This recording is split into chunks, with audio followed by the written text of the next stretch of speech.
Nintendo has destroyed the world on multiple occasions, and something tells me that they're going to do it again. I thought about it for a very long time, and there is no way that I can make that sound any better. Let me explain. We love imagining what our eventual future would look like. It's one of the most common thoughts we have about life, and that also bleeds into entertainment media and especially video games. Whether it be games that have alternate futures or games that have messages relating to our futures, we humans love pondering what it could be. And that could be is almost always a dystopian version of our current reality. If I wasn't dead, I'd kick that guy's ass. Enter Nintendo. Like I said, there's no good way of easing you into the subject. You're either in or you're out. So many of Nintendo's most beloved franchises feature some kind of messed up world, most of them straight up being Earth itself. This realization came to me while I was playing Splatoon of all games, to learn that the lore of the world predating the Inklings goes very, very deep, and yeah, you guessed it, the world that came before was a version of today's society, and yeah, that's what I'm going to talk about today. I'm going to keep it real with you. There are a shocking amount of dystopian Earths on this list, which honestly makes me think about what Nintendo's really up to behind closed doors, but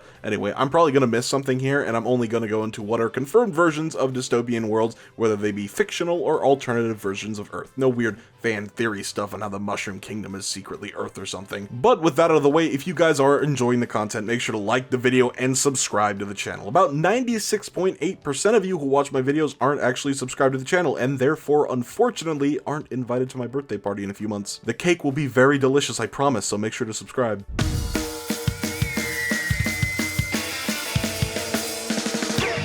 Ah yes, the Splatoon franchise. I have a very strong love-hate relationship with this series, but that's neither here nor there. I plan on laying out my thoughts on the state of the franchise eventually, which probably won't go very well with some fans, but hey, it's, again, neither here nor there. Before I get too sidetracked with my old man tangents from the Wii U days, let's get on with the lore because, oh my goodness, there is a lot to cover and it gets a little nuts. In the world of Splatoon, before all the funny little squid children were running around and worrying about if their shoes were too fresh or not, there was war. Yeah, there was a lot of war, a lot of civil wars specifically, which eventually spawned into a World War III and a World War IV. And you know what? There was a World War V.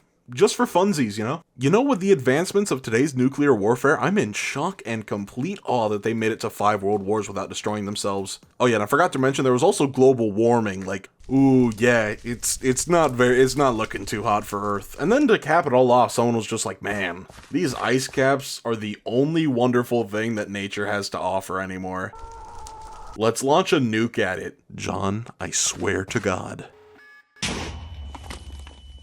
Tell this lore to someone who's never played Splatoon before and ask them what the core gameplay is, I dare you. Good f***ing God. Humanity after this obviously just got completely screwed over, but I mean, hey, World War V ended the process, so I guess that's... You know what, at this point, we'll take a win where we can get one. I do want to state that this isn't really a deep dive into the lore by any means, as we have a few more franchises to go over. I recommend looking into it yourself if you're interested, because there's probably a very good chance that I'm never going back. Why did I put that in the script? I was playing Splatoon the other day. Okay. After that, I guess there was some magic goo that squids somehow got into contact with, and they started evolving at a pretty rapid pace, which eventually became the Squid Kids we all know today. A bunch of other characters evolved very similarly to the Inklings, but it seems that the Inklings and the Octolings got the best 5-star pull out of the evolution gacha pool as they evolved very closely to humans. There was this other scientist guy as well who became a catalyst for a world-ending object much later, but for now, the scientist is, he's long dead with his cat Jub. What? The scientist is long dead with his cat Judd in a cryo-sleep chamber. A bunch of other stuff happened when the current Splatoon world was being formed, and I'm not really going to go over that. But yeah, the moral of the story is that map you played on earlier, you know, that one? Struggling to think of a name here. Mahi Mahi Resort? Yeah, that one. That was Tampa, Florida 50 bajillion years ago. Count your blessings, Squid Kids.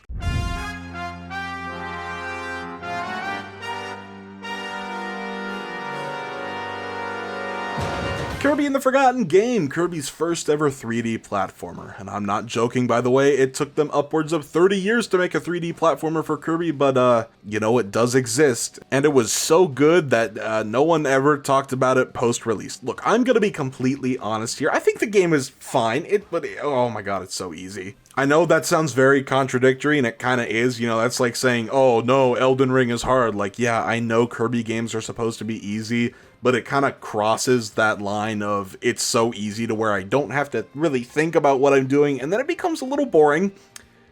I hate boring games. You know, this game's not bad at all. There is a lot to like about it. I love the soundtrack. I love the visuals. They're really cool, actually. I don't really have much to say on this game's story and lore, as I haven't actually beaten the game, but I think it's pretty obvious that this is some lost dystopian version of Earth, as it's, yeah, it's pretty obvious that Kirby lands on the shores of US of A as he traverses through San Francisco, probably. I think Sonic was there once. As you brave further and further through the game, you eventually come across the endgame, where we get lore about how this game got forgotten. I mean, how this land got forgotten. Supposedly, the people who inhabited the world before Kirby approached were trying to use someone called the Ultimate Life Form, who had teleporting capabilities.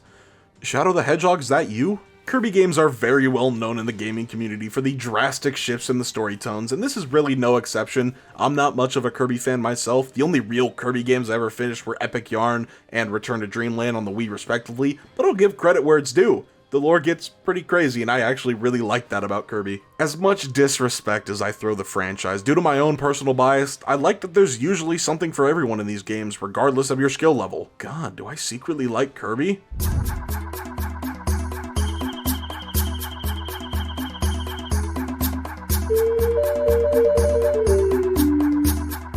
Pikmin is a game that I desperately wish I could finish. I literally own the original trilogy, but haven't beaten a single one of them, and that frustrates me to no end. I mean, I want to finish these games, but do I have the time? Of course not, silly. You have a full-time job, a comic book series, and a YouTube channel to upkeep. Yeah, I don't really play games anymore, how can you tell? Look, I like Pikmin, but I'm not into it enough to where I can actively want to beat the game. Like, I'm not in a hurry to, and that's been making me put it off for about a year now. Wait, oh yeah, I was talking about the world of Pikmin, sorry. Meet Olimar, an overworked FedEx driver in space who collects freight across the galaxy. Due to being overworked and underappreciated, Olimar decides to take a vacation all to himself. So, like any reasonable man who hits the road, he sets out in an unknown direction, only to be met with a space rock the size of, like, a quarter, because Olimar's canonical height is like 3/4 of an inch. He lands on an unknown planet and meets the Pikmin, who help him collect his 30 ship parts as he sets back home. And then just a lot of other horrifying events take place once Louis is later introduced in the game, but that's neither here nor there. Or at least to my knowledge, I haven't even touched Pikmin 4 yet. Who knows what that game has in store for me. I'm coming back after I'm editing this, but I looked at some gameplay of Pikmin 4. I haven't bought the game, nor do I plan to play it anytime soon. Yeah, there's no denying that's Earth, or at least some kind of alternate reality that is extremely similar to Earth. I mean, come on, there's no denying it. This world isn't very important in the grand scheme of things, as especially in Pikmin 1, you aren't trying to explore, you're trying to leave, so exploration really isn't an option. But through photos of the planet, we can make out a very earthly shape, which is, you know, not very hard. The Earth is round, and so is, like, all of the other planets. To my knowledge, there's no real indicator that this could be a dystopian version of our world. It's even harder to tell since we're viewing this place from Olimar's perspective, aka the perspective of an ant, and yeah, like I said, I watched a little bit of footage of Pikmin 4, and yeah, it's 100% Earth. There's no denying it.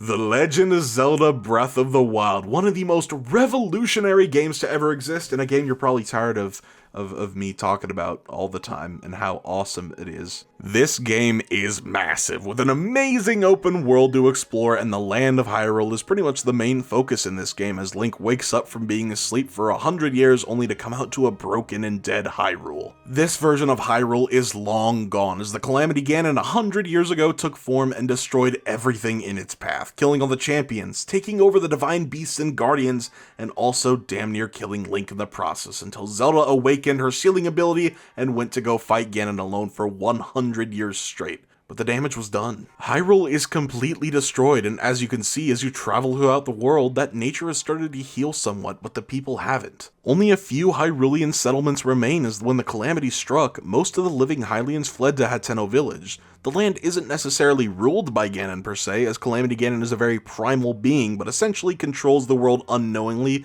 through the fear of another calamity and all the monsters roaming around Hyrule. Environmental storytelling is a major theme here with Breath of the Wild, as you can basically pick up what had happened prior just by looking at previously destroyed villages and settlements. Unlike the previous games I've been talking about, Breath of the Wild's destroyed world takes center stage. Where in Splatoon, we walked in a completely new world built upon by the ashes of old, only learning about what happened through a very optional story mode, Pikmin only being inferred, and the same with Kirby. It's here in Breath of the Wild where our entire world is covered in the ashes of chaos and destruction, and only 100 years later have the people just now started to rebuild. Although, when it does come to dystopian worlds and Nintendo games, not even Breath of the Wild is the first game that comes to mind when bringing up this discussion, and I'll explain why.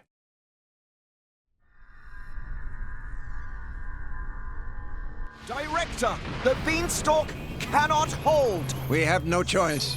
Initialize IAM. Director, the conduit's authorization has failed. We can't secure access from our side. What did you say? We're locked out by Professor Klaus. No! The results have not been confirmed! It's too dangerous! Ridiculous! It's perfectly safe. We are about to bear witness to the birth of a universe. Once, only a god could perform such a miracle. But today, mankind moves one step closer to the divine! Klaus!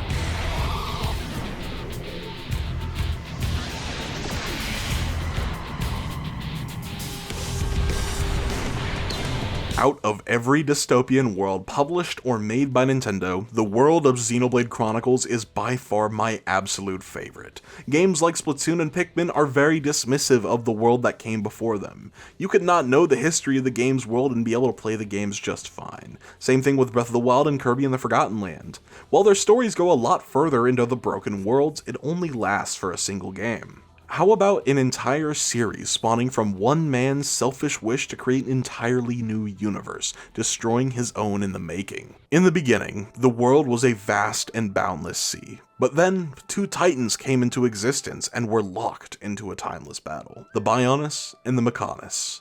Both battled for ages until they wiped each other out at the exact same time, frozen in position for the rest of time. That is until Shulk becomes the main character. There is a ton that goes into the wildly expansive story of Xenoblade Chronicles, and I'd be here for hours if I were to discuss everything that went into the creation of the world of Xenoblade, but to sum up everything as best I can, in the distant future of Earth, there was a scientist named Klaus. He found an item called the Conduit and became obsessed with its seemingly unlimited power. Eventually, he found a way to create an entire universe using the power of the conduit, and so he did just that. But in doing so, he completely destroyed the Earth in the process, leaving him as the only survivor. The entire Xenoblade series was kicked off in this very moment, and whatever sparks on afterwards is a direct or indirect result of what Klaus has done. At the end of Xenoblade Chronicles 1, we see this event unfold for the very first time, but it's in Xenoblade 2 where we see this moment expanded upon, or retconned depending on who you ask, with the conduit. Klaus may have been the only survivor, but it was really only half of him that survived,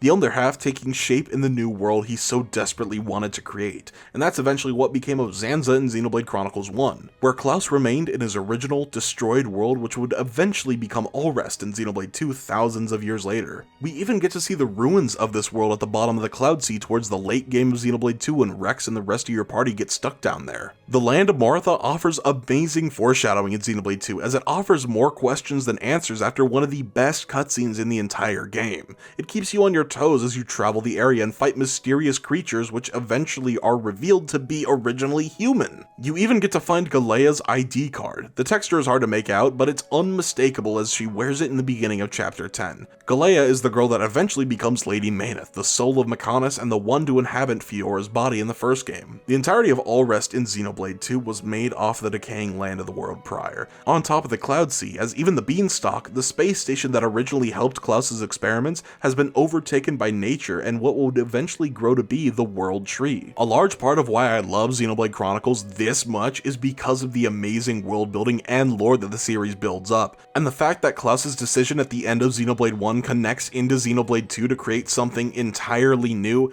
is just amazing. I love this series so much. I know that was a lot of information, and even for a basic rundown, I still skipped a ton of information information, but I do eventually plan to make a Xenoblade retrospective series in the near future, where I'll be going oh god, I'll be going way more in-depth then, so yeah, don't worry. But yeah, those are most of the dystopian worlds of Nintendo that I could think of off the top of my head. Like, if I had a nickel for every time that Nintendo had a game that was set in the distant future of a destroyed Earth, I'd have like 3 or 4 nickels, which isn't a lot, but it's very concerning that it happened 3 or 4 times. But otherwise, that's going to do it for me today. Again, if you liked the video, make sure to like and subscribe to the channel. We're getting closer to 5,000 and eventually 10,000 subscribers, and I'd love to see you all there. But otherwise, my name is Dylonic, and I will see you all in the next video. Take it easy and stay fresh.